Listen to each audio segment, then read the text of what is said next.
नमस्कार दोस्तों, मैं ऋषभ आपका स्वागत करता हूं अपने YouTube चैनल पे। तो दोस्तों, अगर आप चैनल पे पहली बार आए हैं तो मैं बता दूं, इस चैनल पे मैं ट्रैवल व्लॉग्स, वीज़ा अपडेट और इमिग्रेशन से रिलेटेड इन्फॉर्मेटिव वीडियोस बनाते रहता हूं। तो दोस्तों, चैनल को कर दीजिए सब्सक्राइब ताकि आने वाली मेरी लेटेस्ट वीडियोस के अपडेट आपको मिलते रहे। तो चलिए वीडियो को शुरू करते हैं। तो दोस्तों, इस वीडियो में एक खुशखबरी है आप लोगों के लिए। यदि आप यूएई के रेसिडेंट्स हैं और यदि आप यूएई में जॉब कर रहे हैं, यूएई दुबई में जॉब कर रहे हैं, दुबई में अगर आपके पास दुबई का रेसिडेंस परमिट है तो आपके लिए खुशखबरी है एक, आप लोग टूरिस्ट वीजा अप्लाई कर सकते हैं ग्रीस, नॉर्वे और आइसलैंड का।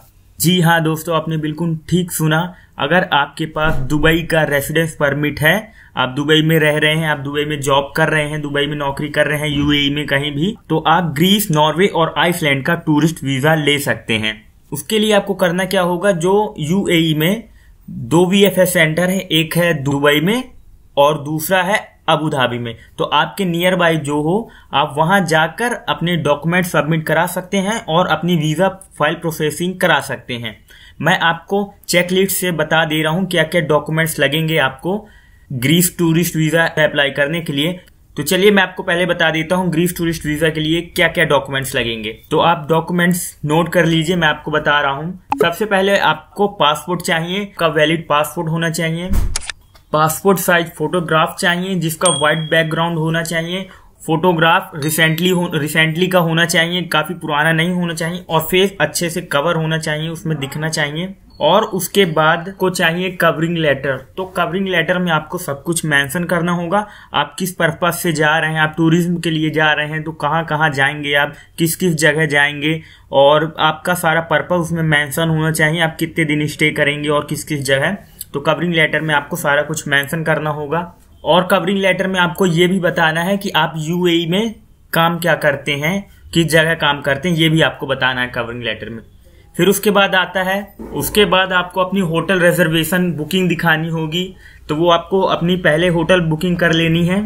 उसके बाद आपको अपनी फ्लाइट आइटिनरी, फ्लाइट की टिकट्स आपको दिखानी है, रिटर्न की, आने जाने दोनों की फ्लाइट टिकट्स होनी चाहिए। और उसके बाद आपको एक अपनी ट्रैवल आइटिनरी बना के रखनी है कि आप किस डेट से जा रहे हैं और कब तक वहां रुकेंगे और किस किस जगह जाएंगे एक्सप्लोर करने, घूमने जाएंगे और कहाँ रुकेंगे। ये सारा कुछ आपको अपनी ट्रैवल आइटिनरी बना लेनी है और उसमें सब कुछ मेंशन करना है। और इसके अलावा आपको चाहिए ट्रैवल इंश्योरेंस, जो कि आपको उनकी वेबसाइट से ही करना है, ग्रीस की वेबसाइट से, क्योंकि ये बहुत ही इंपॉर्टेंट डॉक्यूमेंट्स हैं ट्रैवल इंश्योरेंस। इसके बाद बारी आती है, आप यूएई में जॉब क्या कर रहे हैं, यूएई में आप काम क्या कर रहे हैं, उसके सारे डॉक्यूमेंट्स लगेंगे, जैसे कि आपकी सैलरी स्लिप्स लगेंगी, आपका पे स्लिप्स और आपका बैंक स्टेटमेंट। और उसके बाद सबसे मेन है एनओसी लेटर, जो कि आपको अपनी कंपनी से लेना होता है, एनओसी लेटर। तो आपको एनओसी लेना होगा अपने एम्प्लॉयर से, और उसमें क्या क्या मेंशन होगा, उसमें आपकी जॉब डेजिग्नेशन, आप काम क्या करते हैं,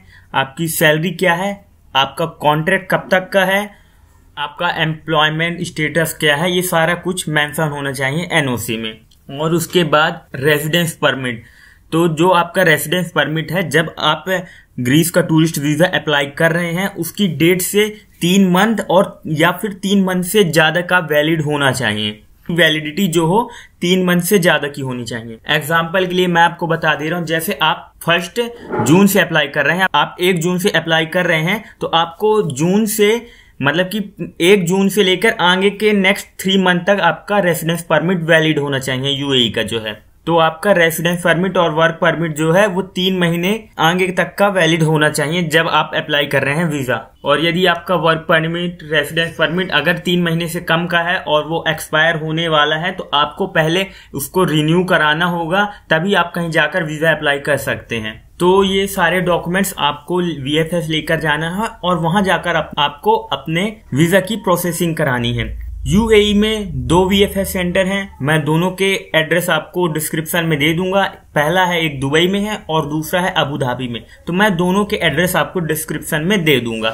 तो आपको वीएफएस जाकर अपने डॉक्यूमेंट्स की प्रोसेसिंग करानी है टूरिस्ट वीजा के लिए, और फिर आपको कुछ दिन वेट करना है वीजा के रिजल्ट के लिए कि कब आपका वीजा आएगा।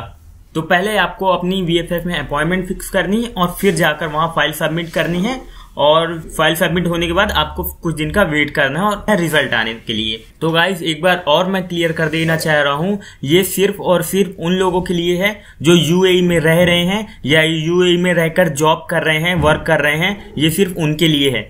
यदि आप सोचे कि मैं इंडिया से दुबई का टूरिस्ट वीजा लेकर और दुबई से फिर चला जाऊं ग्रीस, तो ऐसे में आपको वीजा नहीं मिलेगा ग्रीस का। ये सिर्फ और सिर्फ जिसके पास यूएई का रेसिडेंस परमिट है उसके लिए है। तो गाइस उम्मीद करता हूं आप समझ गए होंगे मैंने जो आपको बताया इस वीडियो में। और गाइस अगर आपको वीडियो अच्छी लगी हो, इन्फॉर्मेटिव लगी हो, तो चैनल को सब्सक्राइब जरूर कर दीजिएगा और वीडियो को शेयर कीजिएगा ताकि और लोगों तक ये इन्फॉर्मेशन पहुंचे। तब तक के लिए bye bye, thank you, stay safe, stay healthy.